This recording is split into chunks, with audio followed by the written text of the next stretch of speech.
دوسری حدیث مبارکہ حضرت سیدنا ابو درداء رضی اللہ تعالیٰ عنہ سے روایت ہے، نبی کریم صلی اللہ تعالیٰ علیہ وآلہ وسلم نے ارشاد فرمایا جمعہ کے دن مجھ پر درود کی کثرت کرو، کیونکہ یہ دن مشہود ہے، اس میں فرشتے حاضر ہوتے ہیں اور جو شخص مجھ پر درود پڑے گا وہ میرے سامنے پیش کیا جائے گا۔ حضرت ابو درداء رضی اللہ تعالیٰ عنہ کہتے ہیں میں نے عرض کی اور موت کے بعد؟ یہ بڑے پیارے الفاظ ہیں، اگر یہ جملے اور اس کا جواب سمجھ میں آ جائے نا، اور یہ حدیث میں آپ کو عرض کرتا چلوں صحیح ستہ میں سے ابن ماجہ کی حدیث ہے، یہ جو عرض کر رہا ہوں یہ ابن ماجہ کی حدیث ہے۔ حضرت ابو درداء عرض کرتے ہیں میں نے عرض کی اور موت کے بعد؟ ارشاد فرمایا بے شک اللہ تعالیٰ نے زمین پر انبیاء کرام علیہ السلام کے جسم کھانا حرام کر دیا ہے۔ اللہ تعالیٰ کا نبی زندہ ہوتا ہے، اسے روزی دی جاتی ہے۔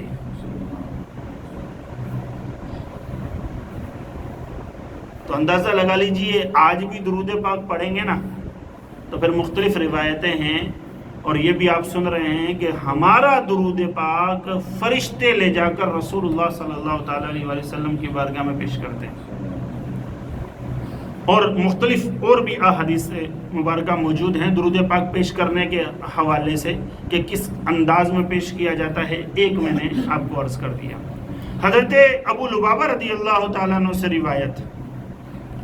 رسول اکرم صلی اللہ تعالیٰ علیہ وآلہ وسلم نے ارشاد فرمایا جمعہ کا دن تمام دنوں کا سردار ہے اور اللہ تعالیٰ کے نزدیک سب سے بڑا ہے، اور وہ اللہ تعالیٰ کے نزدیک عید الاضحیٰ اور عید الفطر سے بڑا ہے۔ جمعے کے دن کی فضیلت سماعت فرمائیں، کتنی بڑی فضیلت ہے۔ ارشاد فرمایا جا رہا ہے اللہ تعالیٰ کے نزدیک عید الفطر اور عید الاضحیٰ سے بڑا ہے، اس میں 5 خصلتیں ہیں۔ پہلی، اللہ تعالیٰ نے اسی میں حضرت آدم علیہ السلام کو پیدا کیا،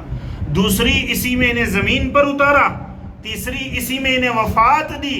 چوتھی اور اس میں ایک ساتھ ایسی ہے کہ بندہ اس وقت جس چیز کا سوال کرے اللہ تعالیٰ اسے دے گا جب تک حرام کا سوال نہ کرے۔ اور 5ویں ارشاد فرمایا اور اسی دن میں قیامت قائم ہوگی، کوئی مقرب فرشتہ آسمان و زمین، ہوا، پہاڑ اور دریا ایسا نہیں کہ جمعہ کے دن سے ڈرتا نہ ہو۔ حضرت جابر رضی اللہ تعالیٰ عنہ سے روایت، رسول کریم صلی اللہ تعالیٰ علیہ وآلہ وسلم نے ارشاد فرمایا جو جمعہ کے دن یا جمعہ کی رات میں مرے گا اسے عذاب قبر سے بچا لیا جائے گا، اور قیامت کے دن اس طرح آئے گا کہ اس پر شہیدوں کی مہر ہوگی۔ یہ حدیث مبارکہ حلیت الاولیاء میں نقل کی گئی۔ اب جمعہ کے دن کی ایک گھڑی کا ذکر کیا گیا جس میں دعا قبول ہوتی ہے، اب وہ گھڑی کون سی ہے؟ جیسا کہ آپ نے ابھی تیسری جو حدیث میں نے بیان کی اس کے اندر سنا، حضرت ابو ہریرہ رضی اللہ تعالیٰ عنہ سے روایت ہے نبی پاک صلی اللہ تعالیٰ علیہ وآلہ وسلم نے جمعے کا دن کا ذکر کرتے ہوئے ارشاد فرمایا اس میں ایک ساعت ہے جو مسلمان بندہ اسے پائے اور وہ کھڑا ہو کر نماز پڑھ رہا ہو تو اللہ تعالیٰ سے جو چیز مانگے گا وہی عطا فرما دی جائے گی، اور ہاتھ کے اشارے سے بتایا وہ وقت بہت تھوڑا ہے۔ اب وہ کون سا وقت ہے؟ اس میں روایتیں بہت ہیں، جو سب سے قوی 2 روایتیں ہیں وہ میں عرض کر دیتا ہوں۔ وہ گھڑی جمعے کے دن کس وقت میں ہوتی ہے اس پر بہت روایتیں ملتی ہیں، لیکن جو سب سے قوی روایتیں ہیں 2 وہ میں آپ کو عرض کر دیتا ہوں۔ پہلی یہ ہے کہ وہ وقت امام کے خطبہ کے لیے بیٹھنے سے نماز ختم ہونے تک ہے۔ علماء لکھتے ہیں کہ پہلی قوی تمام روایتوں میں سے اگر وہ وقت دیکھا جائے کہ زیادہ قوی روایتیں کون سی ہیں تو پتہ چلتا ہے کہ وہ وقت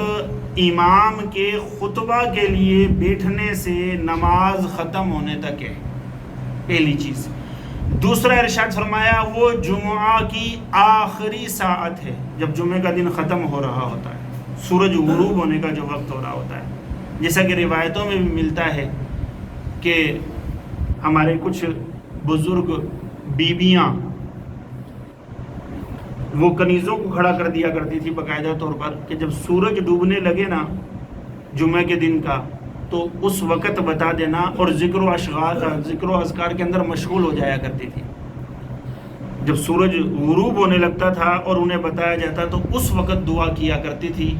کہ یہ وہ گھڑی ہے جس جمعے کے دن کی جس دن اللہ دعا کو قبول فرماتا ہے. شرط یہ ہے کہ دعا حرام نہ ہو، گناہ کی دعا نہ کی جا رہی ہو، حرام دعا نہ کی جا رہی ہو، جائز جو مانگا جا رہا ہوگا اللہ سبحانہ و تعالیٰ عطا فرماتا ہے. تو یہ دو بہت زیادہ کافی ہیں، اور بھی کئی ملتی ہیں، دونوں خطبوں کے درمیان کی ملتی ہے، اور کئی آپ کو روایتیں مل جائیں گی، لیکن علماء نے لکھا کبھی یہی دو ہیں زیادہ، تو وہ دونوں میں نے آپ کو عرض کر دی.